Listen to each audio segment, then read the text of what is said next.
Hello. See, student, today we are going to solve the problems from limit. तर limit ह्या टॉपिकमध्ये आपण कालपर्यंत कोणते प्रॉब्लेम पाहत आहोत हे देण्यात आलं का बघा. आपण लिमिटचे problem limit x raise to n minus a raise to n upon x minus a x tends to a equal to n into a raise to n minus 1 या फॉर्म्युल्यावरती प्रॉब्लेम सॉल्व करत आहोत. मग प्रॉब्लेम सॉल्व करताना आपण काय पाहिलं तर problem solve करताना आपण हे पाहिलं की काही प्रॉब्लेम डायरेक्ट फॉर्म्युला यूज करता येतो, पण काही ठिकाणी डायरेक्ट फॉर्म्युला यूज करता येत नाही, त्याला कन्व्हर्ट करावं लागतं फॉर्म्युल्याच्या फॉर्ममध्ये आणि नंतरनं फॉर्म्युला यूज करायचं आहे. ही मेथड आहे. तर आपण कालच्या लेक्चरमध्ये हेच प्रॉब्लेम आपण पाहत होतो. आता पहा, एक आपण आपल्या टेक्स्टबुकमधला एक प्रॉब्लेम घेऊयात. फक्त याच टाईपचे प्रॉब्लेम आपण घेणार आहोत. तर पहा, आता समजा पहिला प्रॉब्लेम आपण घेतला. इथं पहा, limit x tends to 5 x raise to 4 minus 625 upon x minus 5. Okay. आता हा प्रॉब्लेम आपल्याला सॉल्व करायचा असेल तर let y equal to this part, let y equal to. आता हा डायरेक्ट फॉर्ममध्ये आहे का तर आहे तो डायरेक्ट फॉर्ममध्ये. फक्त अडचण काय आहे तर X raise to N minus A raise to N हवं आहे आपल्याला. म्हणजे हे जे 625 आहेत ना ते 5 रेस टू एनच्या फॉर्ममध्ये हवेत. तर ते आहे, तर आपण इथं लिहू शकतो X tends to 5 X raise to 4 minus 5 raise to 4 upon x minus 5. बघा, कारण 5 रेस टू 4 केलं तर 625 येतं. 5चा स्क्वेअर 25, 25चा स्क्वेअर 625, देअरफॉर 5 रेस टू 4. आणि आता ते क्लिअर झालं फॉर्म्युला फॉर्ममध्ये.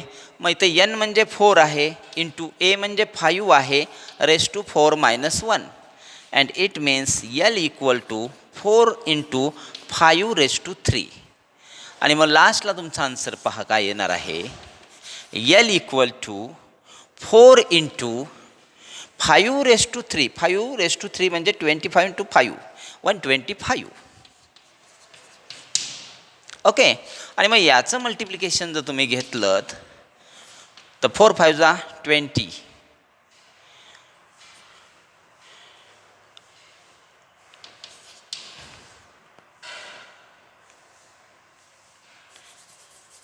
बरोबर आहे.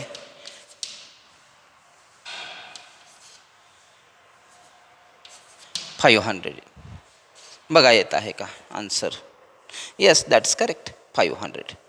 हा एक प्रॉब्लेम आपण पाहिला. म्हणजे हा प्रॉब्लेम कसा होता, या प्रॉब्लेममध्ये तुम्हाला काय समजलं, तो फॉर्म्युला डायरेक्टच यूज करायचा होता, फक्त छोटासा चेंज. तो कोणता केला तर इथे 625 होते ते 5 रेस टू 4 फॉर्ममध्ये लिहिले. का असे लिहिले तर formula form x raise to N minus A raise to n upon x minus a x tends to a. आणि मग n into a raise to N minus 1चा फॉर्म्युला यूज केला, आन्सर मिळालं, सिम्प्लिफाय केलं. समजला. ओके. पहा एकदा,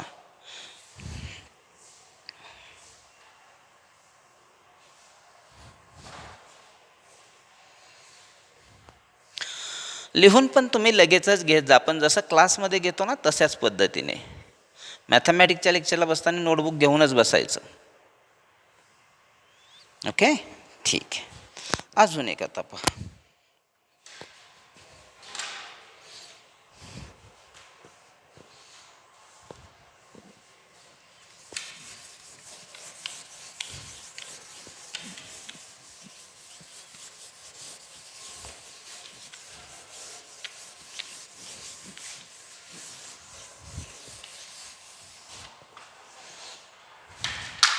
आता सेकंड प्रॉब्लेम त्यांनी दिलेला पहा काय आहे. Limit x tends to 2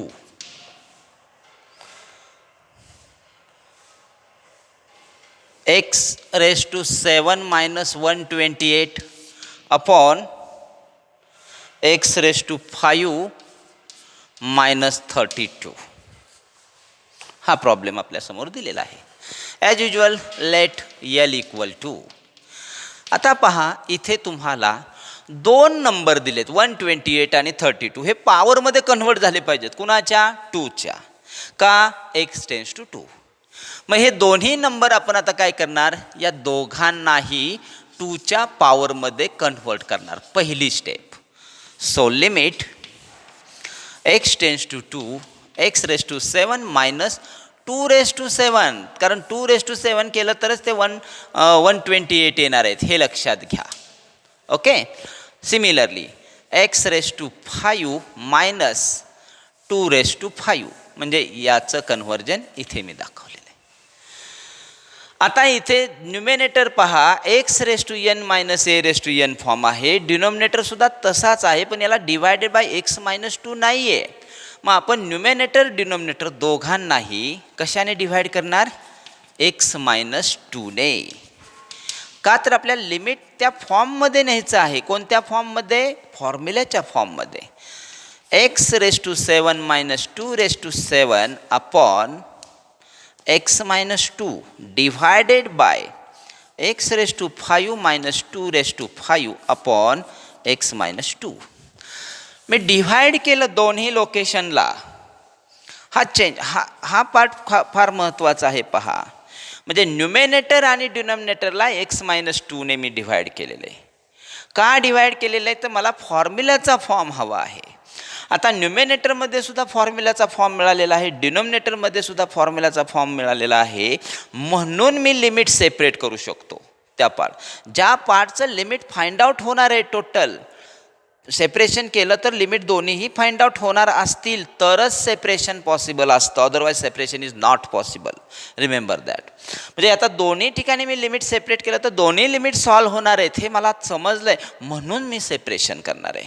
okay. Therefore L equal to limit x tends to 2 x raise to 7 minus x raise to 7 minus 2 raise to 7 upon x minus 2 divided by limit x tends to 2 x raised to 5 minus 2 raised to 5 upon x minus 2. मग separation केल्यानंतरनं ज्या उद्देशाने आपण ते separation केलं होतं ते आता इथं क्लिअर होत आहे. मग आता तो फॉर्म्युला यूज करू शकतो आपण. Therefore L equal to 7 into 2 raise to 7 minus 1 upon 5 into 2 raise to 5 minus 1. Numerator आणि डिनॉमिनेटर दोन्ही लोकेशनमध्ये फॉर्म्युला यूज केला आपण. ओके. आणि आता फॉर्म्युला यूज केल्यानंतर L equal to 7 into 2 raise to 6 upon 5 into 2 raise to 4. आणि आता indices law use केले तर हेच काय होणार आहे? 7 into 2 raise to 4 minus 6 minus 4 2 upon 5. And therefore L equal to 4 into 7 means 28 upon 5. हे त्याचं फायनल आन्सर. बघा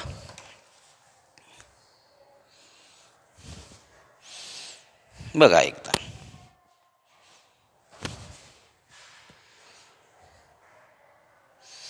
म्हणजे सॉल्व करताना बघा या प्रॉब्लेममध्ये वेगळं काय दिसलं तर पहिल्यांदा आपण नंबरचं कन्व्हर्जन पॉवरमध्ये केलं. का केलं तर ते अगोदरच्या एक्सची पॉवर होती म्हणून.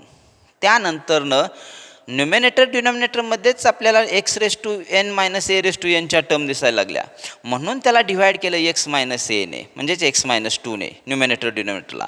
लिमिट्स दोन्ही सॉल्व्ह होणार आहेत म्हणून आपण दोन ठिकाणी सेपरेट केले न्युमिनेटर डिनॉमिनेटरसाठी. आणि मग सेपरेशन केल्यानंतर आपल्याला त्याचे आन्सर्स लिहिलेत आणि मग आपलं लिमिट फाइंड आउट झालं. ओके. So remember. नेक्स्ट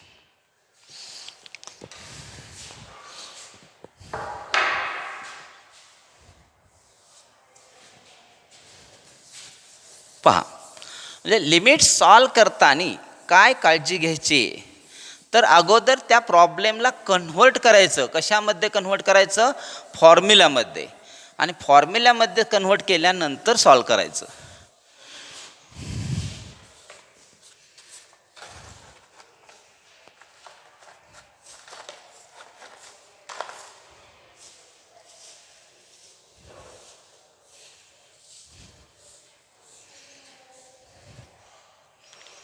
आता बघा एक एक्झरसाइजमधलाच प्रॉब्लेम आहे. Limit x tends to -5 1/x, त्यांनी झेडमध्ये दिला, मी एक्समध्ये लिहितो, plus 1/5 divided by x + 5.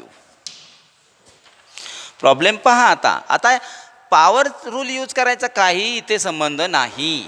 Late L equal to power rule use करण्याचा काही संबंध येत नाही, कारण कुठेही एक्सची पॉवर इथे दिसत नाही. समजलं? म्हणजे n × a⁻n−1चा इथे काहीही संबंध नाही. त्या मेथडने हा प्रॉब्लेम सॉल्व्ह होणार नाही. मग कोणत्या मेथडने सॉल्व्ह होणार? डायरेक्ट किंवा फॅक्टोरायझेशन, दोनच पर्याय आहेत. तर डायरेक्ट व्हॅल्यू पुट करायला गेला तर 0/0च फॉर्म मिळतो आहे, कारण -5 + 5 0 येतं आहे आणि वरतीसुद्धा न्युमिनेटरला 0च येतं आहे. मग डायरेक्टही नाही. मग आता फॅक्टरायझेशन म्हणजे x टेन्स टू -5 आहे ना, म्हणजे x + 5 हा फॅक्टर कॅन्सल करण्यासाठी सिम्प्लिफिकेशन करायचे आहेत. मग पहा कसा सॉल्व, म्हणजे फॅक्टरायझेशन मेथड आहे. Limit x tends to -5, numerator simplify केलात तुम्ही, क्रॉस मल्टिप्लिकेशन घेतलं तर 5 + x अपॉन 5x येणार आहे, डिव्हायडेड बाय x + 5. आणि आता तुम्हाला माहिती आहे की फ्रॅक्शन्समध्ये a/b डिवायडेड बाय d असेल तर a/cd होणार, म्हणजे या डिनॉमिनेटरचं आणि या डिनॉमिनेटरचं मल्टिप्लिकेशन होणार. So L equal to limit x tends to -5. आता हे 5 + x लिहिण्यापेक्षा x + 5 लिहितो आपल्या सोयीसाठी, डिव्हायडेड बाय 5x × x + 5. आणि आता इथे काय होत आहे पहा, हा ब्रॅकेट आणि हा ब्रॅकेट कॅन्सल होतोय. ते तर आपलं टार्गेट होतं, तेच तर आपल्याला करायचं होतं. फॅक्टरायझेशन मेथडमध्ये फॅक्टर कॅन्सलच होतो. कोणता फॅक्टर? x टेन्स टू जे आहे ना ते, म्हणजे x tends to -5 x + 5, x tends to 5 असे x - 5, म्हणजे अपोजिट साईन घेऊन फॅक्टर तयार होतो. So factorization method is here applied, that means factor is cancelled, so remaining part x tends to -5 is 1/5x, and therefore L equal to 1/5 × -5, and therefore L equal to -1/25. हे त्याचा answer पहा.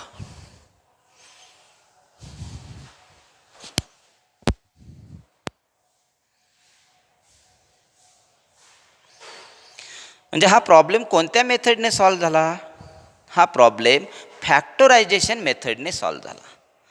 फॅक्टरायझेशनमध्ये काय केलं आहे बघा, 1/x + 1/5 होतं न्युमिनेटर, तो simplify केला.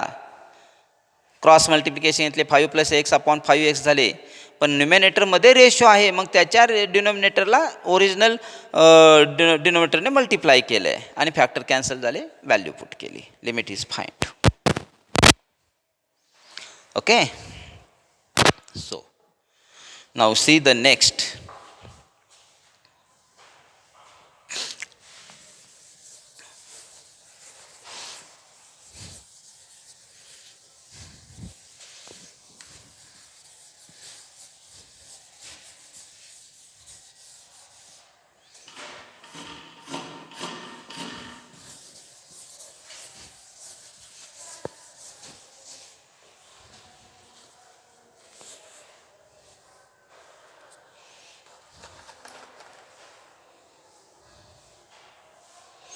आता एक प्रॉब्लेम पहा असा दिलेला आहे.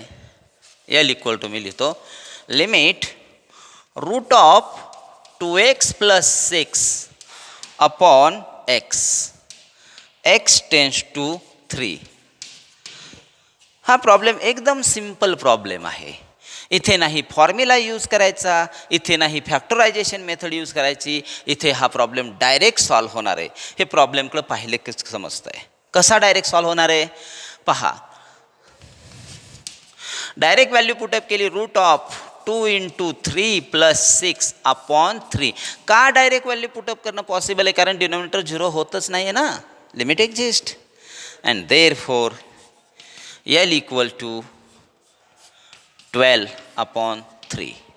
and 12 upon 3 means calculation here is 4 into 3 divided by 3 means 2 root 3 upon 3 means 2 root 3 upon root 3 square, 3 म्हणजे root 3 square, and therefore L equal to 2 upon root 3 is the final answer. पहा, just calculations apart.